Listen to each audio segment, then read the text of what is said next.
Assalamualaikum warahmatullahi wabarakatuh. Puji dan syukur kehadirat Allah Subhanahu wa taala. Salawat dan salam buat junjungan kita Nabi Muhammad sallallahu alaihi wasallam. Baiklah siswa kelas 12 dan 14 Jakarta, berjumpa lagi bersama saya Wandi Del Putra dalam mata pelajaran Akidah Akhlak. Bermohon kita kepada Allah Subhanahu wa taala agar senantiasa diberikan kesehatan, kekuatan dan kesabaran dalam pelaksanaan pembelajaran jarak jauh ini dalam rangka menuntut ilmu pengetahuan. Materi akidah akhlak pada hari ini adalah kunci kerukunan, di mana pada bab ini kita akan membahas beberapa poin penting berkaitan dengan usaha menjaga kerukunan, terutama kerukunan di Indonesia.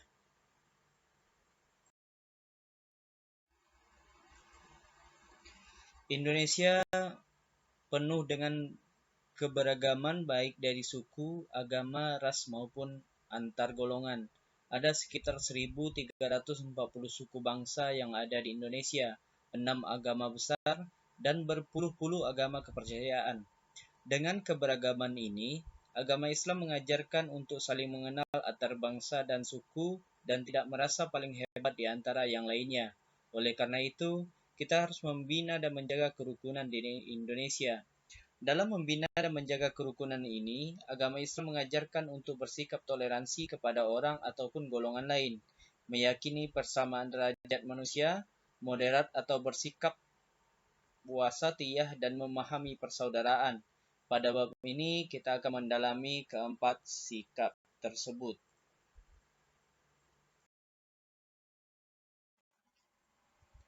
Pertama, tasamuh atau toleransi. Tasamuh diambil dari kata samaha yang berarti tenggang rasa atau toleransi. Dalam bahasa Arab, tasamuh berarti sama-sama berlaku baik, lemah lembut dan saling pemaaf. Sedang secara istilah, tasamuh adalah sikap akhlak terpuji dalam pergaulan, di mana terdapat rasa saling menghargai antar sesama manusia dalam batas-batas yang digariskan oleh agama Islam. Tasamuh ialah sikap yang mengarahkan pada keterbukaan dan menghargai perbedaan. Perbedaan merupakan fitrah yang sudah menjadi ketetapan Allah Subhanahu wa taala dan seluruh manusia tak bisa menolaknya. Maksud dari tasamuh ialah bersikap menerima dan damai terhadap keadaan yang dihadapi. Misalnya toleransi dalam agama ialah sikap saling menghormati hak dan kewajiban antar agama. Tasamuh dalam agama bukanlah mencampur adukkan keimanan dan ritual dalam agama, melainkan menghargai eksistensi agama yang dianut oleh orang lain.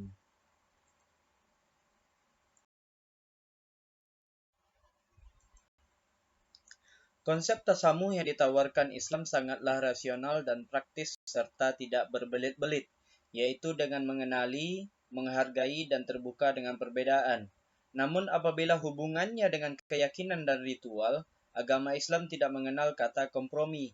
Keyakinan umat Islam kepada Allah tidak sama dengan keyakinan para penganut agama lain. Begitu pula dengan ritual agamanya. Berkaitan dengan tasamuh, Rasulullah Shallallahu Alaihi Wasallam pernah ditanya tentang agama yang paling dicintai oleh Allah Subhanahu Wa Taala.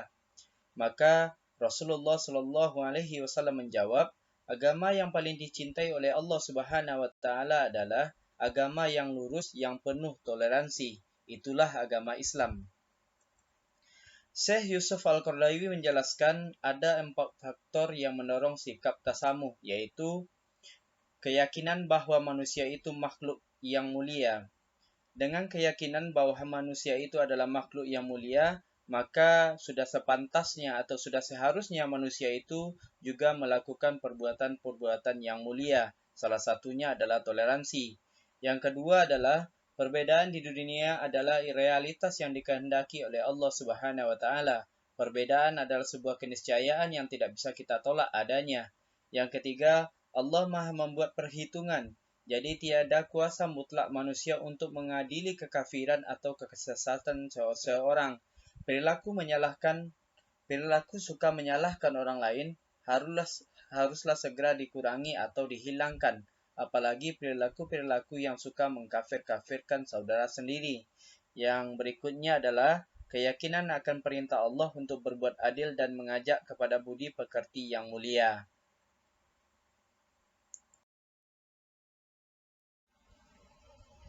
Beberapa contoh sikap tasamu dalam Islam diantaranya adalah ketika Rasulullah Shallallahu Alaihi Wasallam berada di kota Madinah, beliau tidak sungkan hidup berdampingan dengan pribumi Yahudi maupun Nasrani.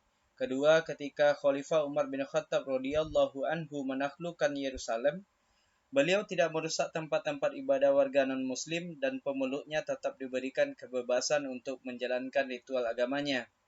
Yang ketiga, Rasulullah Shallallahu Alaihi Wasallam pernah memberi makan seorang beragama Yahudi buta dan miskin. Yang keempat, ketika ada jenazah seorang Yahudi melintas di sebelah Rasulullah Shallallahu Alaihi Wasallam dan para sahabat, Rasulullah berhenti dan berdiri. Kemudian seorang sahabat berkata, "Kenapa engkau berhenti ya Rasulullah? Padahal itu adalah jenazah orang Yahudi." Rasulullah Shallallahu Alaihi Wasallam bersabda, "Bukankah dia juga manusia?" Musawah atau persamaan derajat. Kata musawah berasal dari kata dasar sawwa yang berarti meratakan atau menyamaratakan. Kata musawah secara bahasa berarti kesamaan atau ekualitas, sedangkan secara istilah musawah adalah sikap terpuji di mana memandang bahwa setiap manusia memiliki harkat dan martabat yang sama. Sikap musawah ini seringkali dipakai dalam bidang hukum guna kesamaan perlakuan dalam hukum. Akan tetapi musawah sendiri dapat digunakan pada berbagai macam perilaku tertentu, semisal menghargai pendapat yang dari yang lebih muda selama pendapatnya logis dan berbobot.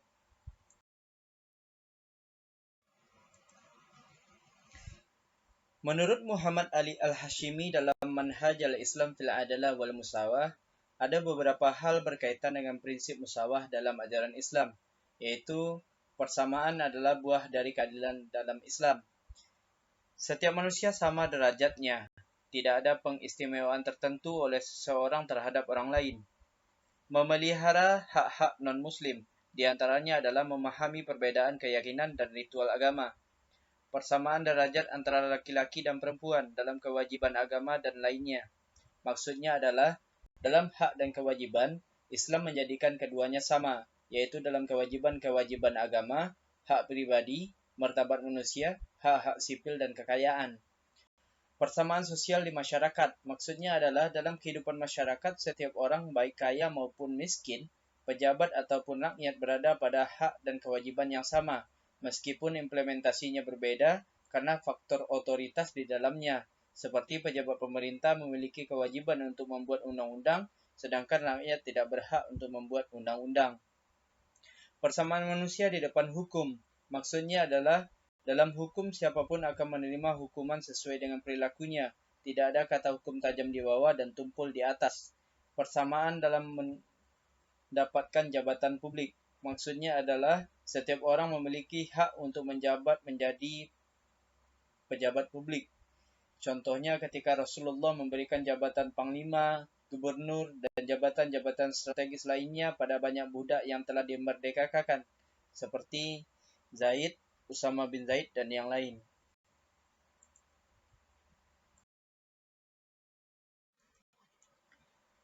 Setelah mengetahui beberapa prinsip musawah dalam Islam, kita dituntut untuk bersikap musawah. Sebagai contoh, sikap musawah dalam Islam diantaranya adalah Islam datang dengan meningkatkan derajat wanita. Pada masa lampau, wanita dianggap sebagai harta yang dapat diperjualbelikan. Setelah datangnya Islam, wanita dikembalikan kepada fitrahnya.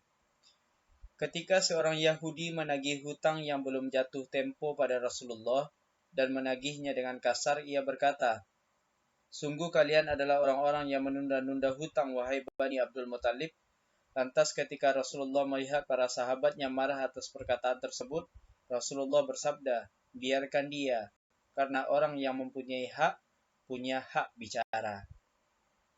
Ketika Khalifah Umar bin Khattab radhiyallahu anhu mengirim surat kepada hakimnya Abu Musa al-Asy'ari yang berisi arahan tentang hukum persamaan hak antara manusia di hadapan pengadilan, beliau berkata, "Samakan antara manusia di hadapanmu, di majelismu dan hukummu, sehingga orang lemah tidak putus asa dari keadilanmu dan orang mulia tidak mengharap kecuranganmu."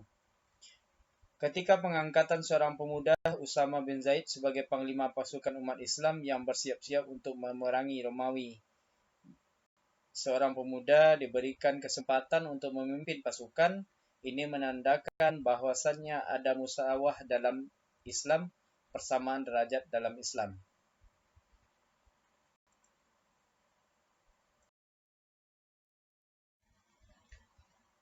Tawasud atau moderat. Tawasud berasal dari kata wasata yang berarti tengah atau pertengahan. Secara istilah, tawasud ialah sikap terpuji di mana menghindarkan perilaku atau pengungkapan yang ekstrim dan memilih sikap dengan berkecenderungan ke arah jalan tengah.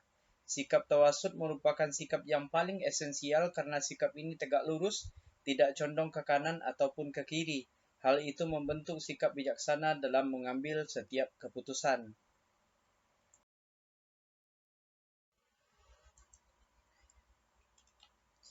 Islam menyatakan bahwa umat Islam merupakan umat yang tengah-tengah, yaitu menyelesaikan sesuatu tanpa kecondongan ke kanan ataupun ke kiri.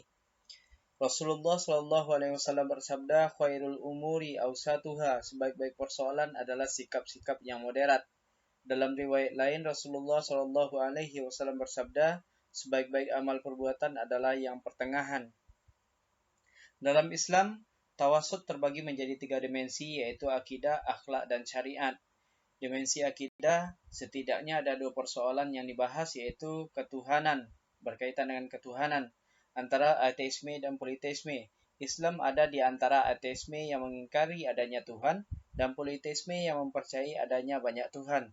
Islam adalah monoteisme, yakni paham yang mempercayai Tuhan yang esa atau satu. Persoalan kedua adalah manusia di antara jabar dan ikhtiar. Beberapa aliran mengatakan bahwa perbuatan manusia adalah paksaan dari Allah, dan aliran lain mengatakan bahwa perbuatan manusia adalah mutlak dari diri sendiri. Dalam Islam tidak ada keterpaksaan mutlak dan tidak ada pula kebebasan mutlak. Hal ini berkaitan dengan aliran Jabariyah dan Qadariyah yang kalian pelajari di kelas 11. Berikutnya dimensi akhlak. Salah satu persoalan dalam akhlak tasawuf ialah peribadatan antara syariat dan hakikat. Dalam ibadah, Islam menggunakan kacamata syariat dan hakikat, karena syariat tanpa hakikat adalah kepalsuan, dan hakikat tanpa syariat merupakan omong kosong. Hal ini berkaitan dengan tasawuf yang kalian pelajari di kelas 11 semester 2, bahwa dalam tasawuf itu dikenal istilah syariat, tarikat, hakikat, dan makrifat. Maka katanya di sini syariat tanpa hakikat adalah kepalsuan dan hakikat tanpa syariat merupakan omong kosong. Dimensi syariat. Persoalan yang muncul pada dimensi syariat adalah antara kemaslahatan individu dan kolektif. Hal yang perlu diperhatikan dalam penerapan tawasud adalah: pertama, menghindari perbuatan dan ungkapan ekstrim dalam menyebarluaskan ajaran Islam. Kedua, menjauhi perilaku penghakiman terhadap seseorang karena perbedaan pemahaman. Ketiga, memegang prinsip persaudaraan dan toleransi dalam kehidupan bermasyarakat. Ukhuwah atau persaudaraan. Ukhuwah berasal dari kata akhun yang berarti saudara. Ukhuwah secara bahasa berarti persaudaraan. Secara istilah, ukhuwah adalah sikap terpuji di mana menumbuhkan perasaan kasih sayang, persaudaraan, kemuliaan, dan rasa saling percaya terhadap orang lain. Allah Subhanahu wa taala berfirman, "Innamal mu'minuna ikhwah, fa aslihu baina akhawaykum, wattaqullaha la'allakum turhamun." Sesungguhnya orang-orang mukmin itu bersaudara. Karena itu damaikanlah antara kedua saudaramu yang berselisih dan bertakwalah kepada Allah agar kamu mendapat rahmat.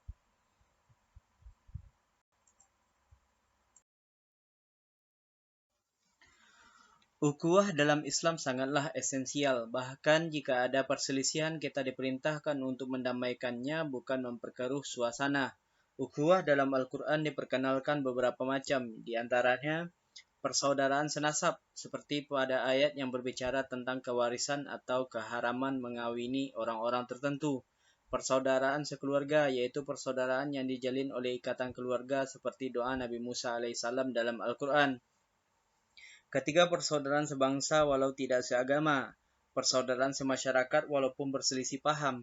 Persaudaraan seagama, persaudaraan sekemanusiaan, persaudaraan semakhluk dan sehamba kepada Allah Subhanahu wa taala.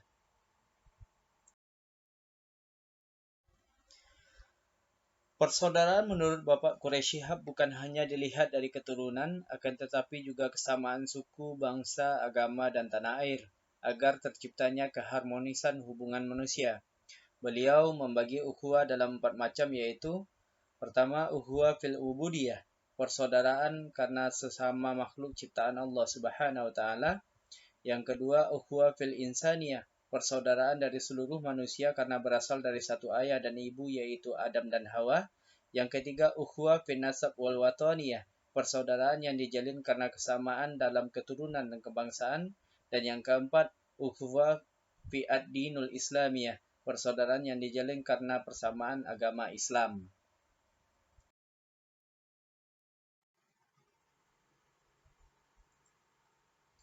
Adapun untuk mencapai nikmatnya persaudaraan baik sesama manusia, bangsa ataupun agama, ada beberapa proses yang harus dijalani. Pertama, melaksanakan ta'aruf atau saling mengenal.